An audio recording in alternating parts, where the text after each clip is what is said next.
কি green highlight একটা হোক না, অসুবিধা কিছু নেই। তো hey friends, welcome Aarti's professional hair and makeup academy. পুরো ভিডিওটা দেখো অবশ্যই, একটা দারুণ ট্রান্সফরমেশন রয়েছে।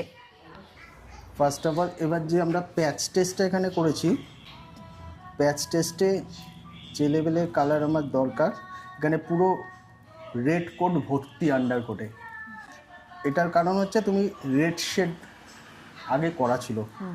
ঠিক আছে, টাইম তো লাগবে অনেক, অ্যাচিভ আমরা করে নেবো। তবে প্লিজ আর গ্রে হেয়ার এই ডার্কার টোনে কনভার্ট করবে না, একটুখানি হেয়ারটাকে হেলদি রাখবে।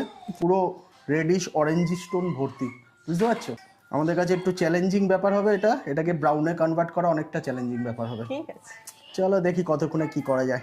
ওকে ওকে। কিন্তু ওকে, আর হেয়ার কাটটা দেখি, হেয়ার কাটটা কেমন চাইছিলে আরেকবার দেখি আমাকে। দেখ, আচ্ছা এখানে গ্রিন হাইলাইটস আছে, গ্রিন হাইলাইটসের দরকার নেই তো, আমরা ন্যাচারাল এসে করবো নাকি? গ্রিন হাইলাইট একটা হোক না, অসুবিধা কিছু নেই। গ্রিন কভার করবে? তাহলে যেরকম করা আছে একটু মানি পিসে আমরা গ্রিন হাইলাইট করবো। দেখছি কতটা অ্যাচিভ করতে পারি, খুব চ্যালেঞ্জিং। একদম শর্ট পিক্সি আছে, ফুল ট্রান্সফরমেশন লাগবে। ঠিক আছে, চলো ট্রাই করি। ফার্স্ট আমরা হেয়ার কাট করবো, দেন কালার করবো।